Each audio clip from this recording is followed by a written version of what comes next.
ಅಚೇತನ ಚಟುವಟಿಕೆ. ಬೆಂಗಳೂರಿನ ಪ್ರವಾಸಿ ತಾಣಗಳು. ದೇಶ ಸುತ್ತಿ ನೋಡು, ಕೋಶ ಓದಿ ನೋಡು ಎಂಬ ಮಾತಿನಂತೆ ನಾವು ಪ್ರವಾಸಿ ತಾಣಗಳಿಗೆ ಹೋಗುವುದರಿಂದ ನಮ್ಮ ಜ್ಞಾನ ಹೆಚ್ಚಾಗುವುದು.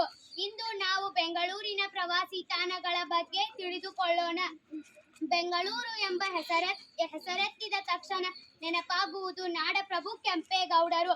ಆಧುನಿಕ ಬೆಂಗಳೂರಿನ ಶಿಲ್ಪ ನಾಡಪ್ರಭು ಕೆಂಪೇಗೌಡ ವಿಜಯನಗರ ಸಾಮ್ರಾಜ್ಯದ ಮುಖ್ಯಸ್ಥರಲ್ಲಿ ಒಬ್ಬರಾಗಿದ್ದರು. ಕೆಂಪೇಗೌಡರ ಕಿರು ಪರಿಚಯ. ಜನನ ಕೆಂಪೇಗೌಡರು 27 ಜೂನ್ 1510 ಯಲಹಂಕದಲ್ಲಿ ಜನಿಸಿದರು. ತಂದೆ ಕೆಂಪನಂಜೇಗೌಡ, ತಾಯಿ ಲಕ್ಕಮ್ಮ ದೇವಿ. ಕೆಂಪೇಗೌಡರು ಒಬ್ಬ ಉತ್ತಮ ಆಡಳಿತ ಉಳ್ಳ ನಿಷ್ಠಾವಂತ ವ್ಯಕ್ತಿ.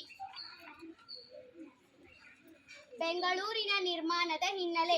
ನಾಡಪ್ರಭು ಕೆಂಪೇಗೌಡರು ಹಂಪಿಯ ವೈಭವವನ್ನು ಕಂಡು ತಮ್ಮ ನಾಡಿನಲ್ಲೂ ಆಧುನಿಕ ನಗರವನ್ನು ನಿರ್ಮಿಸುವ ಕನಸು ಕಂಡರು.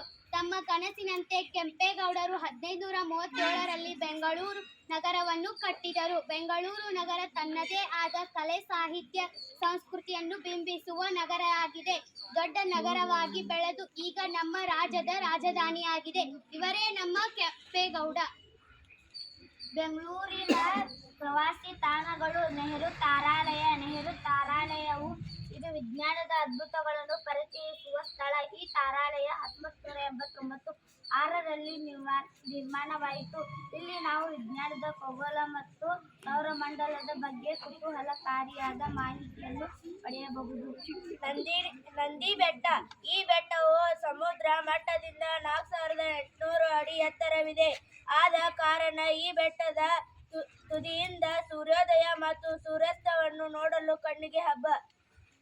ಬೆಂಗಳೂರು ವಿಧಾನಸೌಧ. ಈ ವಿಧಾನಸೌಧವನ್ನು 1956 ಮಾಜಿ ಮುಖ್ಯಮಂತ್ರಿಗಳಾದ ಶ್ರೀ ಕೆಂಗಲ್ ಹನುಮಂತಯ್ಯನವರ ಅಧಿಕಾರಾವಧಿಯಲ್ಲಿ ನಿರ್ಮಿಸಲಾಗಿದೆ. ಈ ಸೌಧವು ಬೆಂಗಳೂರಿನ ಹೃದಯ ಭಾಗದಲ್ಲಿದೆ. ಮಕ್ಕಳಿಗೆ ಉತ್ತಮ ಪ್ರವಾಸಿ ತಾಣವಾಗಿದೆ. ವಿಶ್ವೇಶ್ವರಯ್ಯ ಮ್ಯೂಸಿಯಂ. ಇದು ಬೆಂಗಳೂರು ಪ್ರಮುಖ ಪ್ರವಾಸಿ ಸ್ಥಳವಾಗಿದೆ ಮತ್ತು ವಸ್ತು ಸಂಗ್ರಹಾಲಯ 1952 ಈ ಸಂಗ್ರಹಾಲಯವನ್ನು ಸ್ಥಾಪಿಸಲಾಗಿದೆ. ಇದು ಮಕ್ಕಳ ವೈಜ್ಞಾನಿಕ ಮನೋಭಾವನೆಯನ್ನು ಹೆಚ್ಚಿಸುವ ಸ್ಥಳವಾಗಿದೆ. ಇಲ್ಲಿ ವಿಜ್ಞಾನ ಮತ್ತು ತಂತ್ರಜ್ಞಾನ ಸಂಬಂಧಿಸಿದಂತೆ ಹಲವಾರು ಮಾಹಿತಿಯನ್ನು ತಿಳಿದುಕೊಳ್ಳಬಹುದು. ವಂಡರ್ಲಾ. ಇದು ಒಂದು ಅತ್ಯಂತ ಸಂತೋಷ ಮತ್ತು ಮನೋರಂಜನೆಯನ್ನು ಪಡೆಯುವ ಪ್ರವಾಸಿ ಸ್ಥಳವಾಗಿದೆ. ಒಂದೇ ಸ್ಥಳದಲ್ಲಿ ಹಲವು ಬಗೆಯ ಮನೋರಂಜನೆಯನ್ನು ನೀಡುವ ಸ್ಥಳ ಅಲ್ಲದೆ ಸಾಹಸಮಯ ಆಟಗಳನ್ನು ಆಡಬಹುದು. ಟಿಪ್ಪು ಸುಲ್ತಾನ್ ಅರಮನೆ. ಈ ಅರಮನೆ ಬೆಂಗಳೂರು ಕೋಟೆ ಆವರಣದಲ್ಲಿದೆ. ಈ ಅರಮನೆಯನ್ನು ಟಿಪ್ಪು ತನ್ನ ಆಳ್ವಿಕೆಯ ಅವಧಿಯಲ್ಲಿ ಅಂದರೆ 1791 ನಿರ್ಮಿಸಿದನು. ಇದನ್ನು ಬೇಸಿಗೆ ಅರಮನೆ ಎಂದು ಕರೆಯುವುದು. ಇಸ್ಕಾನ್ ದೇವಾಲಯ. ಈ ದೇವಾಲಯ ಸುಂದರವಾದ ಪ್ರವಾಸಿ ತಾಣವಾಗಿತ್ತು. ರಾಧಾಕೃಷ್ಣರ ದೇವಾಲಯ ಒಂದು ಪ್ರಸಿದ್ಧ ಆಗಿದೆ. ಈ ದೇವಾಲಯವನ್ನು 1997 ನಿರ್ಮಿಸಲಾಗಿದೆ. ಇದು ಲಾಲ್ಬಾಗ್ ಸಸ್ಯ ತೋಟ. ಈ ತೋಟವು ನೋಡಲು ತುಂಬಾ ಆಕರ್ಷಣೀಯವಾಗಿದೆ. 140 ಎಕರೆ ವಿಸ್ತೀರ್ಣವನ್ನು ಹೊಂದಿದೆ.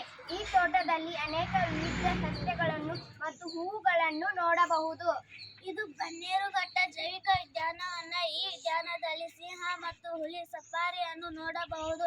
ಸ್ನೇಕ್ ಪಾರ್ಕ್, ಚಿಟ್ಟೆ ಪಾರ್ಕ್, ಜೂ ಹೀಗೆ ಹಲವು ಕಾರಣಗಳಿಂದ ಈ ಪಾರ್ಕ್ ನೋಡಲು ತುಂಬಾ ಸುಂದರವಾಗಿದೆ. ಬೆಂಗಳೂರು ಅರಮನೆ. ಈ ಅರಮನೆಯನ್ನು 1862 ನಿರ್ಮಿಸಲಾಗಿದೆ. ಈ ಅರಮನೆಯಲ್ಲಿ ಗೋಪುರಗಳು, ಮರದ ಕೆತ್ತನೆಗಳು, ಹೂವಿನ ಅಲಂಕಾರಗಳು ನೋಡಲು ತುಂಬಾ ಸೊಗಸಾಗಿವೆ.